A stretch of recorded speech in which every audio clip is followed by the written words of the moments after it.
Saudara, saat menggelar konferensi pers tanggapi status tersangka Firly Bahuri, Wakil Ketua KPK Alexander Marwata menyatakan tak malu dengan kasus yang menyeret Firly. Sikap KPK yang terkesan membela Firly pun mendapat kritikan dari mantan penyidik KPK Novel Baswedan. Pertama dalam sejarah Indonesia, sejak KPK berdiri 2023, pimpinan KPK menjadi tersangka korupsi. Yang ingin saya tanyakan, apakah ada permohonan maaf dari KPK kepada masyarakat atau rasa malu kepada masyarakat? Sekali lagi, itu yang ingin saya tanyakan. Ya, kita juga harus berpegang pada prinsip praduga tidak bersalah. Itu dulu yang kita pegang, gitu kan?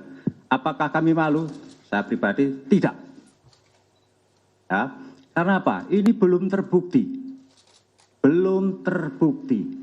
Ya, kasus Pak Tanak di Dewas dinyatakan tidak terbukti. Itu yang harus pegang. Masyarakat menilai, masyarakat dasarnya apa? Kan begitu. Tetapkan tersangka, oke. Tetapi sekali lagi, ini baru tahap awal. Nanti masih ada tahap penuntutan dan pembuktian di persidangan. Itu yang teman-teman harus kawal, monitor, ikuti bagaimana proses ini berjalan di Polda. Tidak berhenti di sini, tidak berhenti pada penetapan tersangka. Kita lihat, Polda sebelumnya juga melakukan penyidikan terhadap kebocoran dokumen. Pimpinan KPK seharusnya melarang kalau KPK digunakan sebagai alat untuk membela atau menutupi kejahatan atau berlindung dari kejahatan. Ini yang menjadi concern. Dan yang berikutnya adalah, bukankah dugaan tindak pidana korupsinya banyak? Saudara, Ketua Komisi Pemberantasan Korupsi yang seharusnya menjadi Panglima Pemberantasan Korupsi di negeri ini justru ditetapkan sebagai tersangka yang diduga memeras terduga pelaku korupsi. Kita bahas, saudara, lebih dalam terkait dengan hal ini bersama dengan mantan penyidik KPK Novel Baswedan yang sore hari ini sudah hadir di studio Kompas TV. Bung Novel, selamat petang, sehat selalu. Sehat, alhamdulillah. Ya. Terima kasih, Nilo. Dan juga ada Ian Iskandar, pengacara dari Ketua KPK Firly Bahuri yang terhubung melalui sambungan daring bersama kami. Bung Ian, selamat petang, sehat selalu. Selamat petang, Mbak. Ya, Bung Ian, saya ingin ke Anda dulu soal sudah ada status yang dikeluarkan oleh Polda Metro Jaya terhadap klien Anda, Pak Firly. Bagaimana hari ini, Pak Firly? Apakah masih beraktivitas di KPK? Sama seperti biasanya, beliau tetap beraktivitas seperti hari-hari yang kemarin ya. Oke. Tentu penetapan ini juga mengagetkan kami ya. Terkesan sangat dipaksakan oleh pihak penyidik Polda, karena pada pemeriksaan tanggal 16 November kemarin, materi yang ditanyakan oleh penyidik Polda kepada beliau itu belum bicara pada substansi yang dituduhkan. Masih sebatas pertanyaan-pertanyaan normatif mengenai riwayat pekerjaan, mengenai penugasan gitu. Ini juga mengagetkan kami ya, dan tentu saja kami sangat berkeberatan ya terhadap posisi beliau sekarang ini. Oke, ini kan sudah 2 kali ya diperiksa klien Anda. Anda masih merasa ini mengagetkan? Iya, karena kan begini, pada saat diperiksa sebagai saksi, setahu kami pertanyaan yang diajukan oleh penyidik Polda Metro itu tidak terkait dengan apa yang dituduhkan kepada beliau. Ya. Tidak ada pertanyaan terkait dengan materi, pemerasan, gratifikasi, penerimaan hadiah, atau apapun lah ya. Masih sebatas pertanyaan-pertanyaan yang sifatnya normatif. Tiba-tiba semalam kami dikagetkan dengan penetapan beliau sebagai tersangka gitu. Ada apa? Pak Ian, ada 90-an lebih tersangka saksi yang sudah diperiksa. Tadi malam juga sudah disebutkan ada sejumlah alat bukti yang sudah dikantongi oleh Polda Metro Jaya. Itu juga menjadi concern kami ya, keberatan kami ya. Alat bukti yang diperlihatkan kepada kami tidak ada satu pun sebenarnya. Seperti alat bukti katanya ada 2 mobil yang disita. Ada uang Bukti gitu. Uang siapa? Penukaran uang. Itu pertanyaan kami. Uang yang nilainya cukup fantastik, 7,4 miliar gitu. Ya. Itu uang siapa dan dari mana asalnya? Oke. Itu jadi pertanyaan kami ya selaku PH-nya Pak Firly. Baik, Pak Firly, ada hal yang disampaikan ke Anda, sudah bertemu dengan Anda? Ya kita semalam pun sempat berkomunikasi pagi tadi juga sempat berkomunikasi kan. Mm-mm. Ya tentu A- a- saja kita akan melakukan upaya hukum ya, melakukan semacam perlawanan lah Oke, terhadap penetapan beliau sebagai tersangka ini. pra peradilan.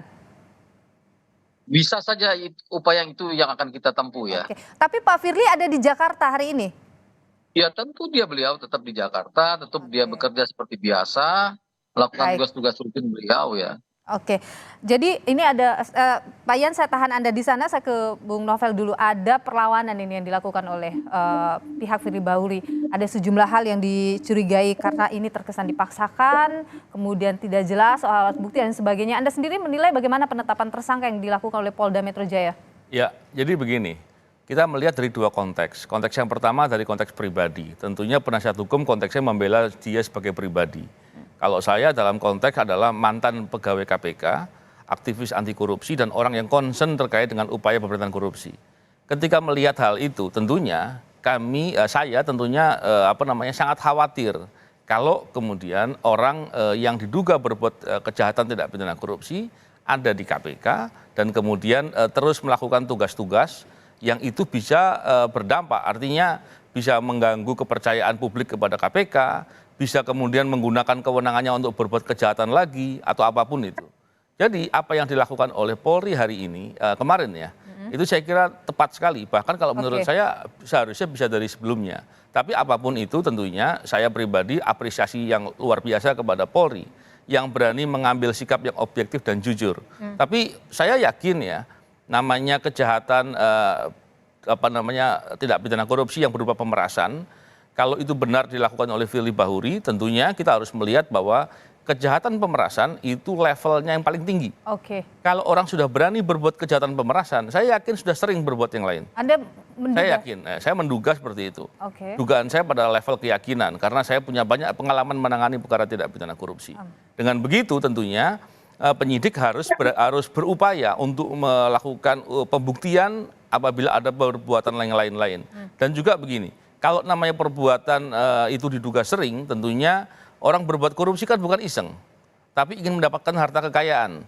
Tentunya harus dilihat juga, dicermati juga harta kekayaan yang diduga kemudian disembunyikan atau disamarkan, itu bisa menjadi kejahatan baru. Dan saya kira itu harus diproses untuk dibuktikan juga. Tapi begini, statusnya di KPK ini masih, tadi Pak Alexander Marwata ini menyebutkan bahwa ia masih jadi pimpinan KPK atau belum terbukti juga begitu. Anda sendiri melihat bagaimana nih seseorang yang sudah ditetapkan sebagai tersangka tapi masih memimpin institusi seperti KPK ini? Ya, itu memprihatinkan sekali ya.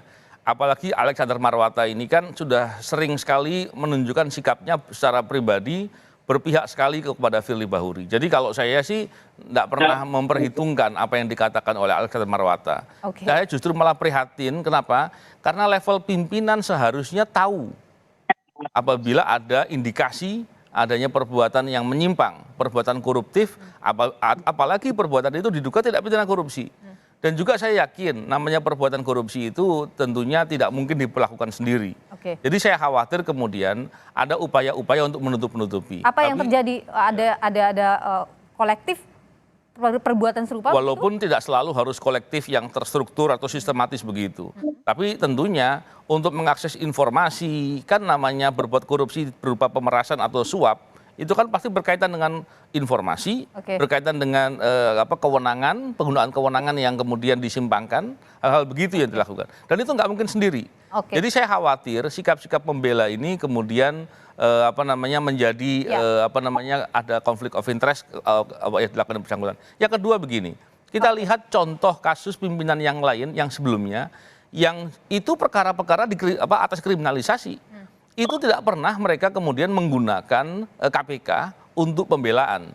Baik itu biro hukumnya atau mungkin KPK-nya untuk kepentingan pembelaan secara langsung sebagaimana dilakukan oleh Firly Bahuri. Jadi saya semakin khawatir karena apa? Kepercayaan publik kepada KPK ini sangat rendah. Saya khawatir akan turun lagi dan itu membahayakan KPK. Harus mundur tidak? Saya kira bukan mundur, tapi harus diberhentikan karena aturan undang-undangnya begitu. Tapi menunggu kepres juga ya kalau misalnya harus diberhentikan. Kalau menurut Pak Novel nih udah cukup ini semuanya dan pasti ya diyakini bahwa Polda Metro Jaya tentu bekerja dengan baik begitu untuk menentukan atau memutuskan sebagai tersangka, Pak Ian.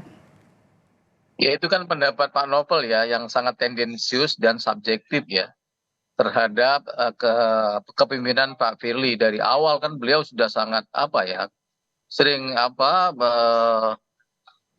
katakanlah dalam tanda kutip memberikan penilaian buruk terhadap kepemimpinan Pak Firly. Tapi begini Mbak, ya Pak Firly ini sudah membuktikan sejak dia diangkat menjadi ketua KPK bisa melakukan upaya-upaya pemberantasan penegakan terkait dengan kejahatan korupsi pada level big fish ya, bukan hanya level bawah gitu. Itu dibuktikan oleh Pak Firly selama dia memimpin gitu. Jadi boleh saja Pak Novel berpendapat seperti itu. Oke. Jadi menurut hemat kami ya itu sangat subjektif Oke. dan tendensius. Tapi Gitu. Pak Ian, sudah ada panggilan berikutnya dari Polda Metro Jaya? Kita masih menunggu lah proses ini ya. Ada, Proses ini kita masih menunggu. Oke. Belum ada sama sekali. Belum ada ya. Kemudian Ya. kalau di KPK bagaimana? Apakah Anda sudah bertemu dengan Pak Firly? Adakah bahasan terkait dengan posisinya sebagai pimpinan KPK?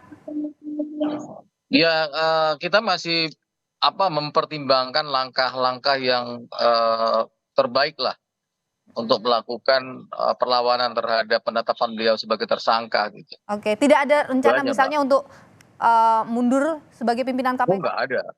Tidak ada Kan rencana. sudah ada aturan SOP-nya kan yang terkait dengan ketika pimpinan KPK tersangkut persoalan hukum. Gitu. Oke, baik, kita Itu tahan aja. dulu.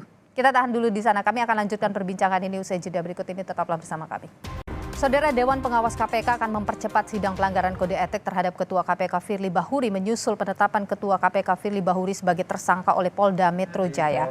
Anggota Dewas KPK Syamsuddin Haris bilang proses etik terhadap Firly Bahuri tetap berlanjut dan penetapannya sebagai tersangka akan jadi pertimbangan dalam sidang etik di Dewas.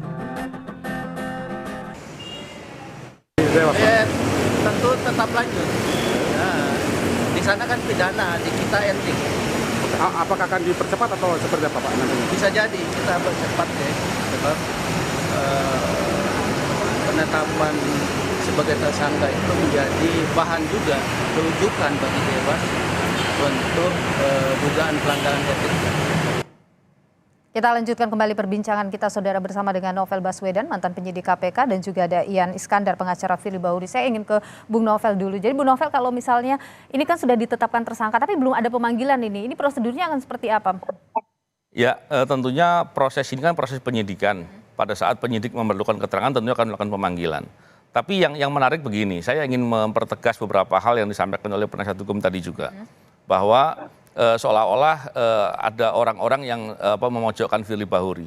Saya ingin sampaikan bahwa baru kali ini ada pimpinan KPK yang menjadi tersangka perkara tindak pidana korupsi dan kemudian mengklaim dirinya diserang balik koruptor, tapi tidak ada satupun pegawai KPK yang membela dia, menunjukkan sikap membela.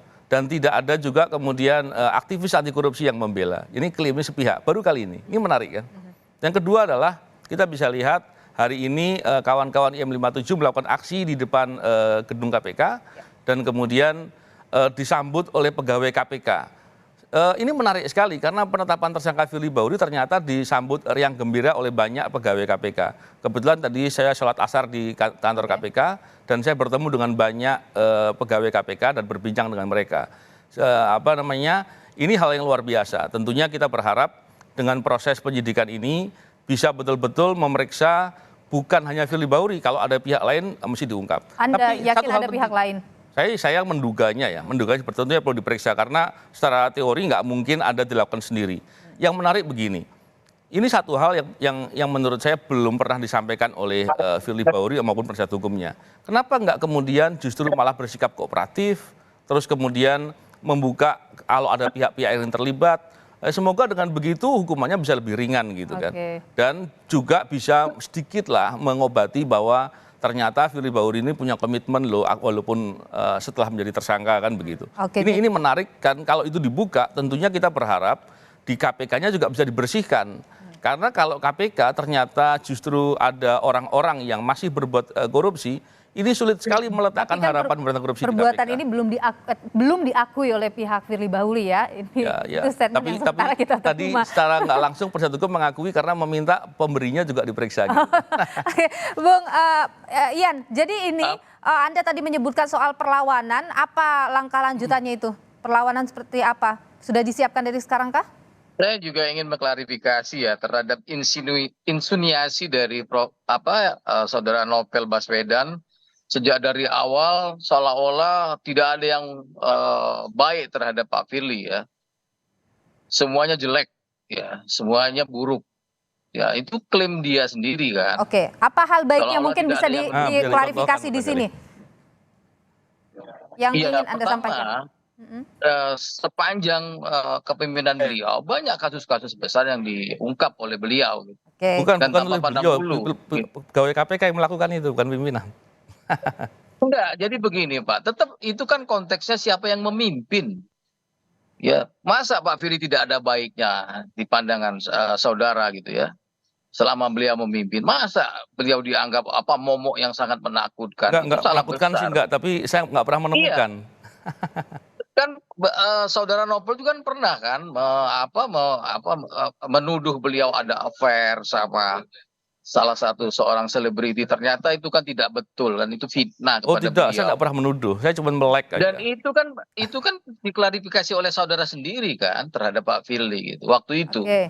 Bukan Iya, juga salah terkait itu. dengan tuduhan-tuduhan selain ini ya kepada beliau kan itu sempat diklarifikasi juga dari orang yang akhirnya mengaku bahwa tidak pernah kenal dengan Pak Firly gitu. Baik. Seperti itu Mbak gambarannya.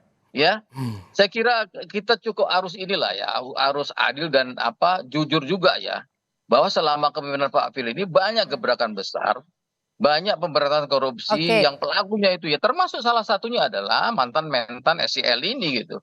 Itu harus diakui gitu. Bukan itu hanya persoalan korupsi yang remeh-temeh, ini menyangkut kroni yang sedemikian kuat, terkait dengan ininya politik gitu ya. Itu seperti itu gambarannya Oke, Mbak. tapi kalau misalnya Pak Firly dipanggil oleh penyidik Polda Metro Jaya akan hadir ya Pak Ian ya? Ya siap lah, kita tetap hadir kan. Akan siap untuk hadir. Iya. Oke, tapi pertanyaan begini, tadi Anda nyebutin soal perlawanan belum dijawab, ini apa langkah lanjutannya itu yang Anda sebutkan? Iya macam-macam lah, nanti akan kita mana yang lebih tepat, yang lebih bagus ya kita lakukan perlawanan itu. Oke, jadi perlawanan ini karena Pak Firly tidak merasa melakukan itu? Iya jelas lah Mbak. Ini kan kesannya itu proses hukum terhadap beliau ini sangat dipaksakan gitu. Tidak ada proses hukum yang menurut kami fair kepada beliau gitu. Oke, yang tidak menurut Anda proses hukum yang tidak itu yang mana sih Pak Ian? Dari beberapa materi pertanyaan kepada beliau itu tidak ada satupun penyidik ya yang menanyakan tentang misalnya ada tuduhan pemerasan. Masih sebatas pertanyaan-pertanyaan yang sifatnya normatif. Oke. Masalah riwayat pekerjaan, riwayat penugasan gitu. Belum ada ke materi yang terkait dengan tuduhan pemerasan gitu. Oke, padahal ada 90-an saksi loh Pak, ada 8 ahli yang sudah diperiksa. Saksi itu yang diperiksa Mbak. Ada 25 saksi dari KPK, ada saksi Sapam, tukang kebun, saksi ketua RT yang memang sangat tidak berkualitas sebagai saksi. Oke, tidak berkualitas saksi yang diperiksa oleh Polda Metro Jaya. Ya, artinya begini, apakah ada sebanyak saksi ini yang melihat langsung Pak Firly menerima hadiah. Pemberi suapnya juga sudah diperiksa oleh Polda Metro Jaya, Pak. Pemberi suapnya mantan SEL itu pada saat pemeriksaan di Barreskrim kemarin mengaku tidak pernah memberikan sepeser pun uang, dan itu diakui sama pengacaranya sendiri. Tidak pernah menerima uang atau menyuruh orang untuk menyuap.